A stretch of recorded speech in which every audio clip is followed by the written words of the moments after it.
y'all, welcome back to another video. My name is Kesia and this is Kesia on a Budget. I am a teacher from South Georgia that is trying to create generational wealth and get to debt freedom using the cash envelope budgeting system. If that's something that you think that you will be interested in, go ahead and stick around. All right, so we are going to be doing my budget for this next week in June, the second week of June. If you are new here, I am a teacher and I get paid once a month. I have a monthly binder, which is what I originally stuff at the beginning of the month when I get that first paycheck, and then I divide it into my weekly binder, which just helps me manage my money throughout the month. All right, so we are going to start with my monthly binder, so I can go ahead and take everything that I'm going to need for this upcoming week.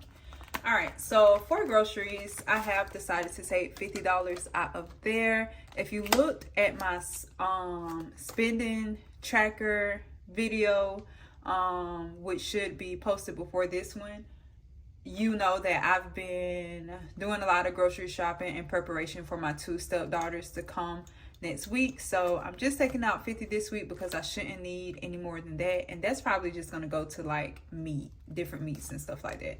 All right, for allowance, I'm going to take out only $20. I believe last week I gave myself $35, but again, if you saw my last video, you know that I bought some tickets to see an artist that I'm super excited to see. So we're only going to take out $20 this week, which I actually hope not to use. For gas, I am going to take out $50. I've been using a lot of gas, way more gas than I anticipated, driving back and forth to take my son to my mom's house.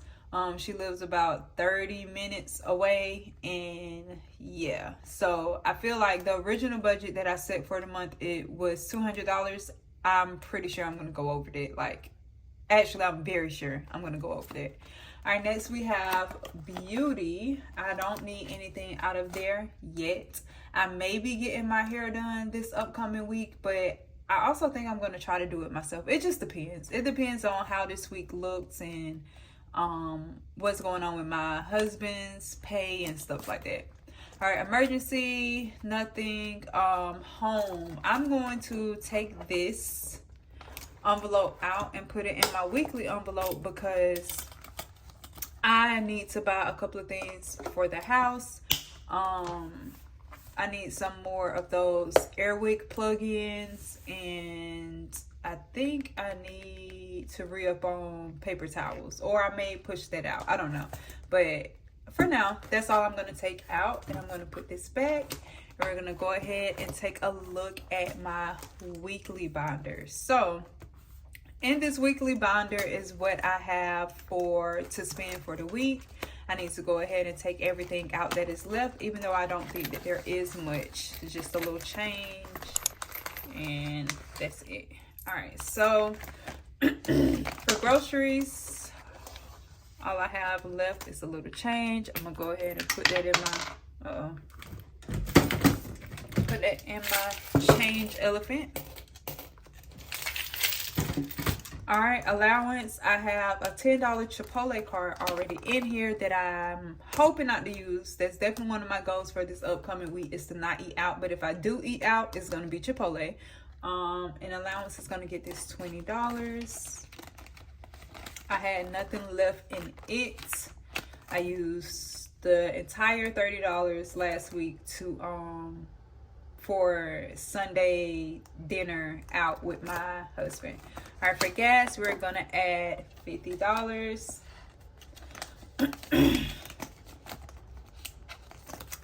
Miscellaneous gets nothing, but let's see what miscellaneous has left. I think this tracker is wrong. This tracker says January, first of all, but miscellaneous has 5, 10, 15, 20, 21. I need to figure out these ones. 22, 23, 24, 25, 26.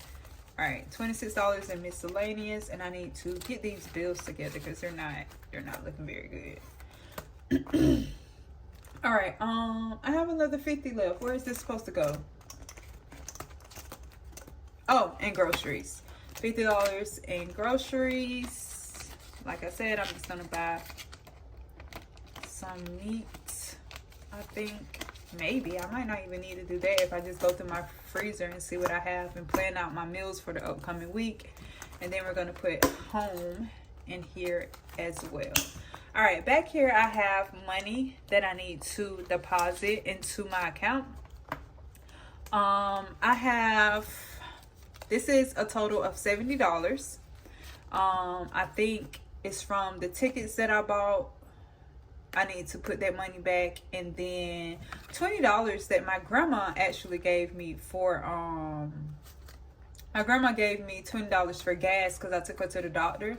I didn't necessarily need the $20, but I'm going to keep the $20 and I am going to use it to cover my gas card. Yeah, I'm gonna do that. I was debating whether or not I wanted to use that extra $20 to put towards a debt payment, but I'm not gonna do that.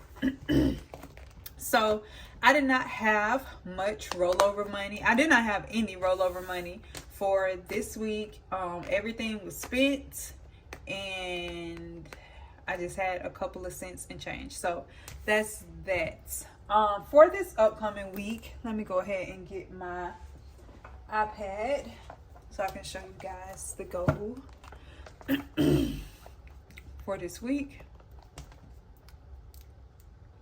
For this upcoming week, I have already went in and put my goal for my spending tracker. My goal for this week is going to be to not eat out. I'm really trying not to eat out this upcoming week.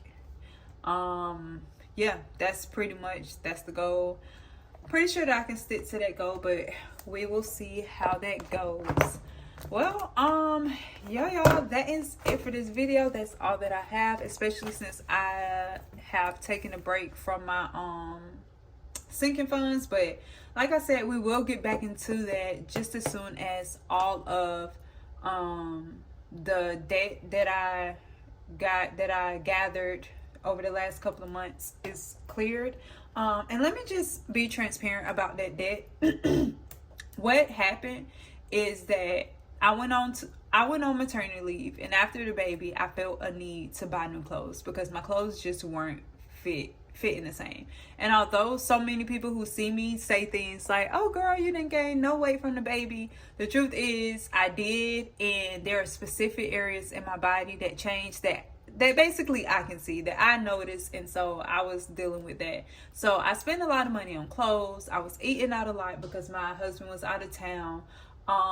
We made a couple of other like big purchases with my credit card in preparation for my husband getting paid. So my husband does contracting work, and unlike a regular job where you may get paid every 2 weeks, every week, once a month like I do, his pay kind of varies. It can be every 3 months, it can be every 6 months, it can be in 8 months. It just depends on when the job finishes and then when the people that he's working for cuts the check, because these are big checks. But all that being said, my husband is just now getting into this, and me and him, we went about it the wrong way. We have been spending money in preparation for him getting paid, and that is not good money habits at all, because now both of us, we've built back up this debt that we worked so hard to get rid of.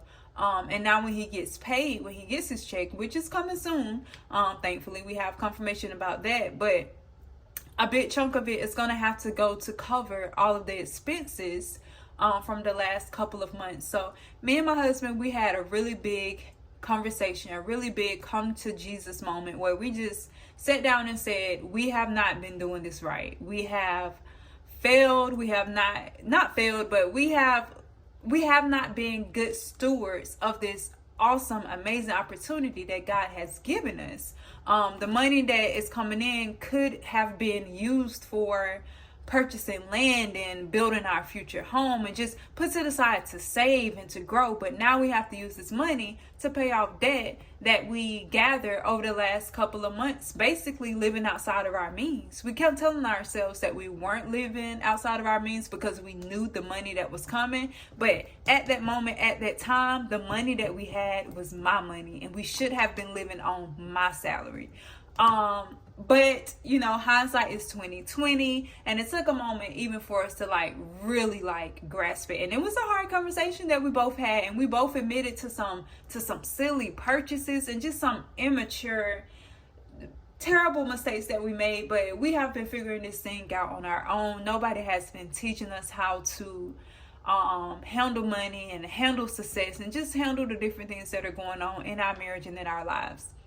I say all that to say that is how we accumulated the debt, and that my debt, that our debt should be paid off. That debt, that credit card debt, should be paid off like in no time, like maybe in less than a month, which is good news.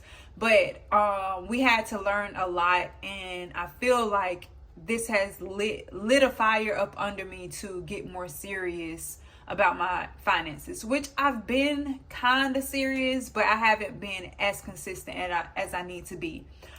So soon I'm gonna start my journey of paying off my student loan debt. I have been paying on my student loans, even during this forbearance, because I want to get ahead, and I really don't think that the student loans are going to be forgiven. I mean, that's just me. That's just my view of presidents and Democrats and blah, blah, blah, all that. With that being said, after I pay off this debt, I'm going to start putting more energy into paying off my student loan debt, and I do want to document that experience with you guys. So that's something that you can look forward to. If you are someone who has worked towards paying off your student debt, and you've done it, or you've made a huge dent in it, I would love if you were to just leave a comment below, just with some words of encouragement, and let me know what method you used. Did you use Snowball? Did you use Avalanche? I'm planning to do Snowball, but I would just love to know you guys' experience when it comes to that student loan debt. But yeah, once again, I have been chatty in this video. I hope that does not bother you guys. If you did, make it all the way to the end. Let's drop a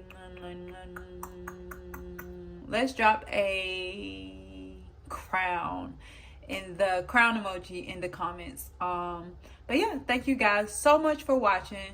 Don't forget to like and subscribe, and please leave a comment, because I love the engagement, and the engagement is good for my channel.